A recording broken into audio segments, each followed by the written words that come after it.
ang natural para sa bawat pamilya Pilipino. Maging malusog, mapagmalasakit, buhay na mas... Magandang araw po sa inyong lahat. Tayo ay nagbabalik po sa Alagang Natural. Ako nga po pala again si Doc Anton Roquel at ang topic natin ngayon ay kalusugan, kalikasan kontra leptospirosis. So, ngayong tag-ulan at panahon ng pagbaha, no? Pag-uusapan natin ng isang seryosong sakit na madalas tumataas ang kaso, lalo na sa mga urban areas dito sa Pilipinas, no? At ito ang leptospirosis. Ito ay isang sakit na konektado sa kalinisan ng kapaligiran, pagbaha at pagkontrol ng peste tulad ng mga daga, no? Kaya ang segment nating ito ay pag-uusapan natin hindi lamang ang simptomas kundi pati na rin ang mas malalim na nangyayari sa katawan kapag tayo ay nahawaan ng leptospirosis. So ayan, so simulan na natin, no. Ano ang leptospirosis at saan ito nanggagaling? Ang leptospirosis ay dulot ng isang bakterya na Leptospira. Ito ay nagmumula sa ihi ng daga at iba pang hayop. Ulitin ko po, no? Hindi lang ito sa daga at kasama na rin dito ang iba pang hayop. Nahalo ito sa baha, putik o kontaminadong tubig. Kaya hindi po namin nire-recommenda yung pagbe-barefoot lalo na kapag naglalakad. Dahil pwede po kasing nandun to sa mga area na parang tubig-tubig or medyo mamasa-masang lupa. At pwede itong pumasok lalo na dun sa mga sugat na onti sa paa, no? So, paano ba tayo nahahawa? So, maaaring pumasok itong bakterya na to sa katawan sa pamamagitan ng maliliit na sugat o gasgas na, again, very usual, no, sa mga paa natin, sa mga bitak na balat, kahit hindi naman ito halata. Ayan.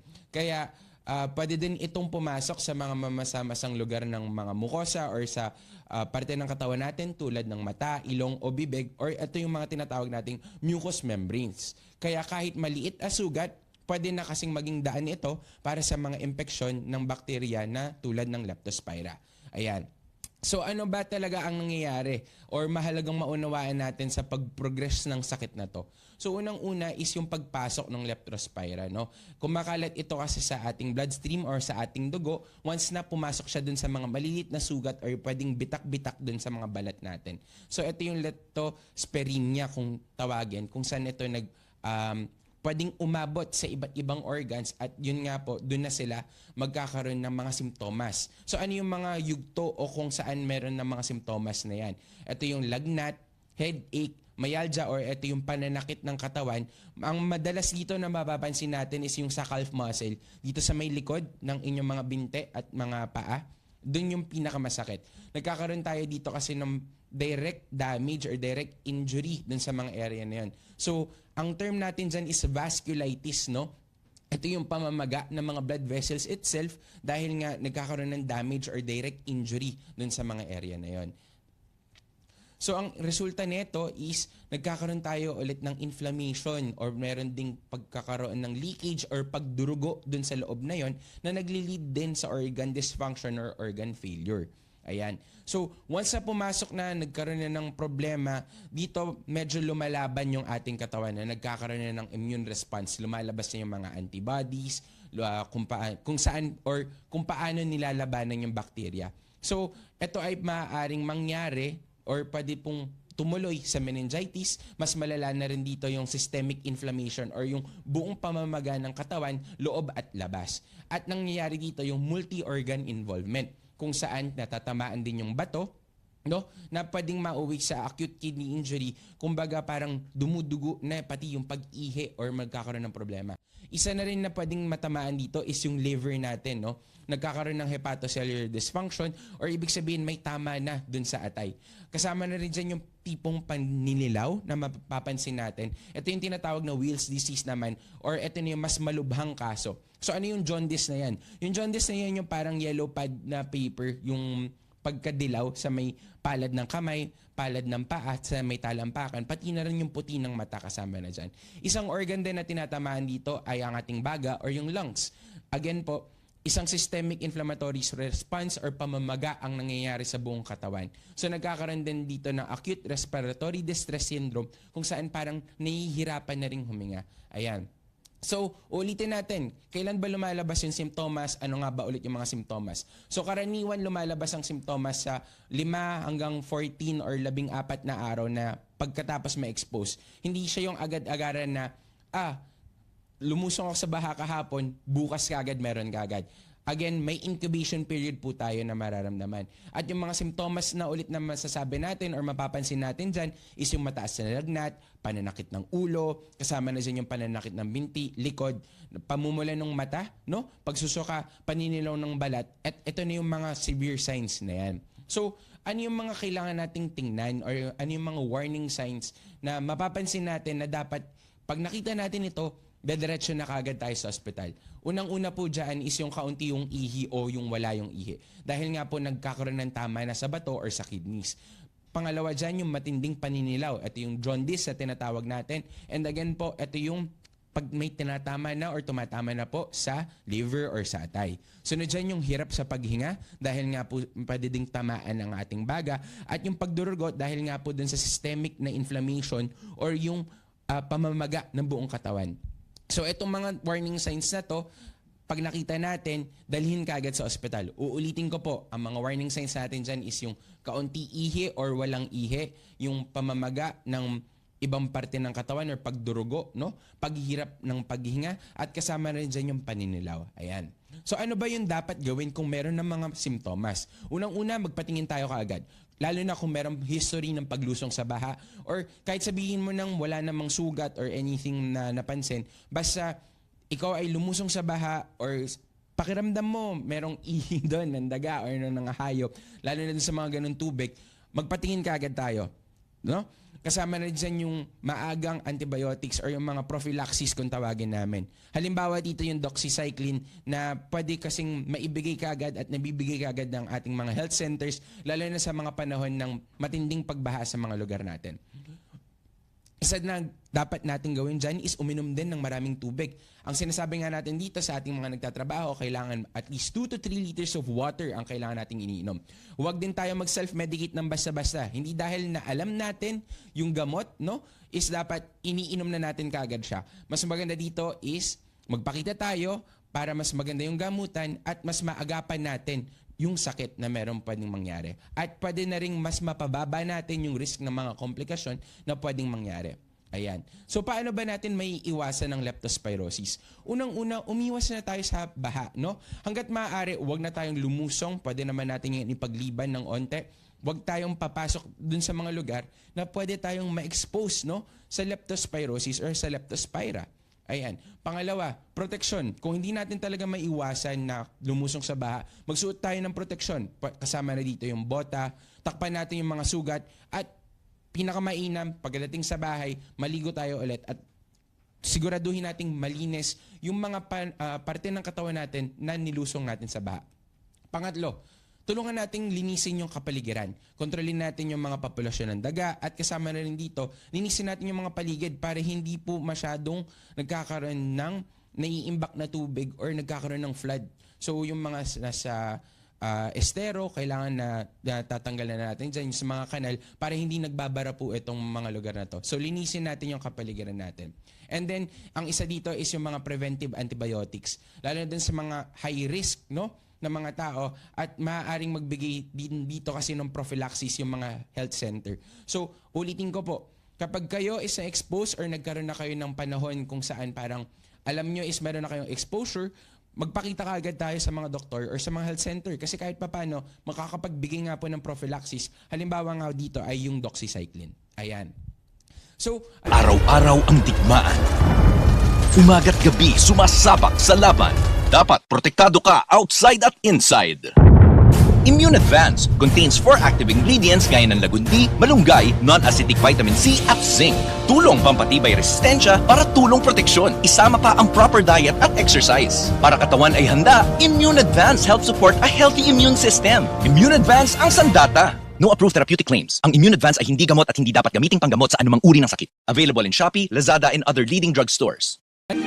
Platinum Pro, ang bisa ng 600mg caplet at yerba buena, moringa, lagundi at vitamin C na mga go food for morning flexibility and whole day mobility. Kaya walang aray sa palaging pagkilos. Platinum Pro. Platinum Pro.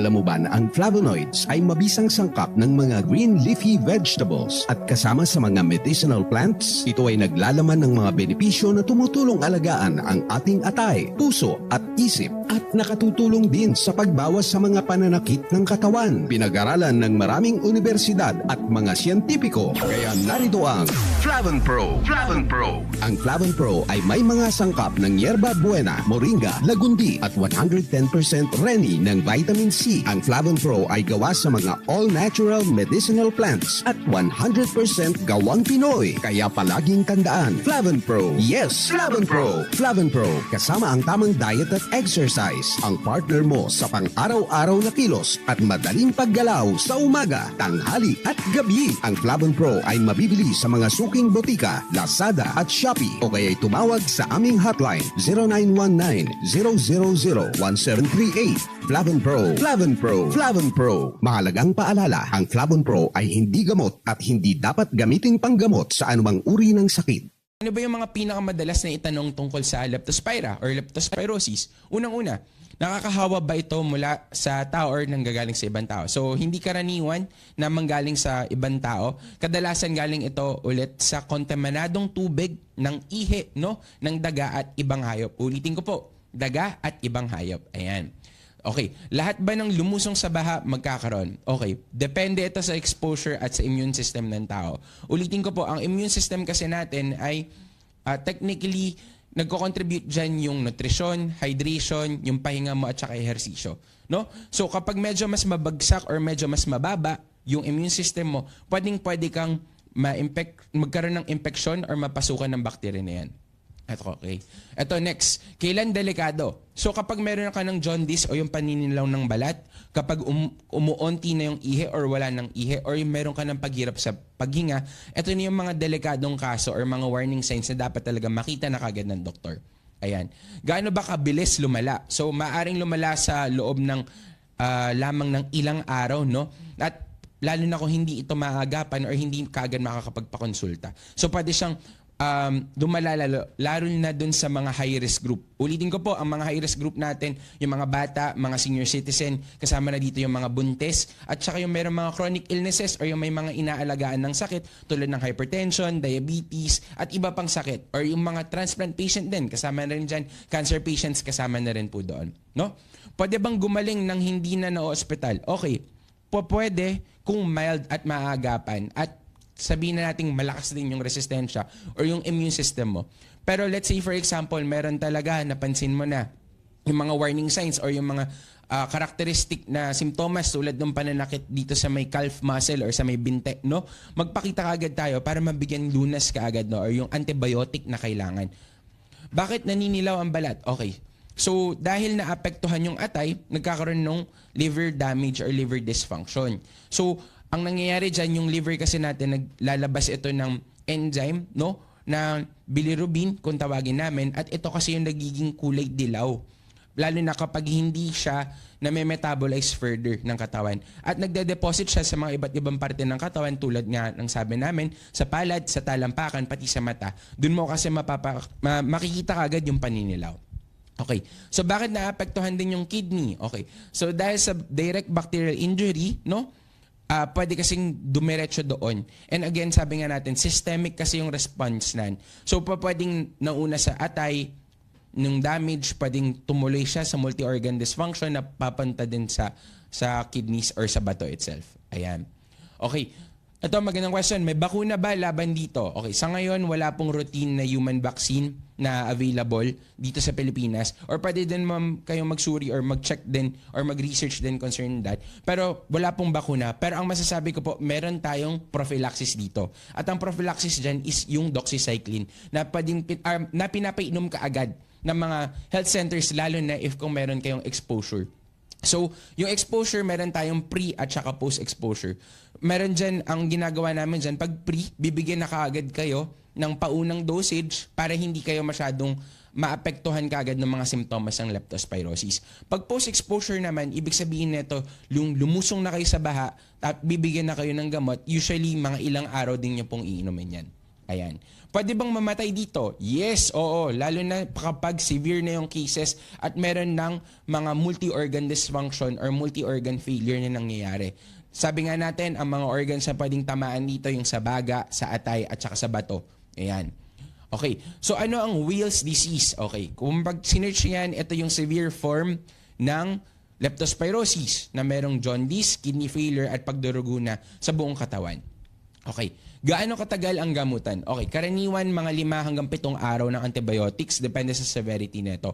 Pero again, ulitin po natin, hindi po biro no, ang pag-inom at huwag tayo mag-self-medicate ng antibiotics sa doxycycline. Kailangan po kayo ay makita ng mga espesyalista or ng doktor or kahit papano pumunta sa health center para sa konsulta para mabigyan ng tamang lunas kaagad.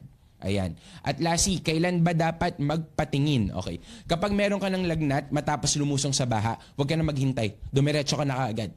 Health center man or any consultation, teleconsult, kayo na po bahala pero dapat magpatingin po kaagad kayo. Lalo na kung magkaroon kayo ng lagnat pagka kayo ay pagkatapos lumusong ng baha. Ulitin ko po, ang lagnat po natin is 37.5 degrees and above po. No? So dapat pag anything higher than that, mga 1-2 araw na meron, at kayo ay na-expose or kayo ay lumusong sa baha, magpakonsulta agad at tumingin.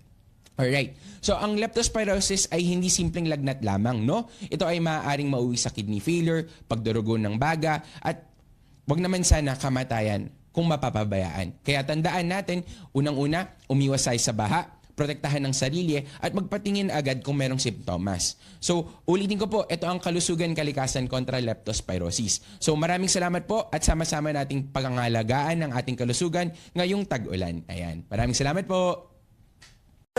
Alagang natural para sa bawat pamilya Pilipino. Maging malusog, mapagmalasakit, buhay na mas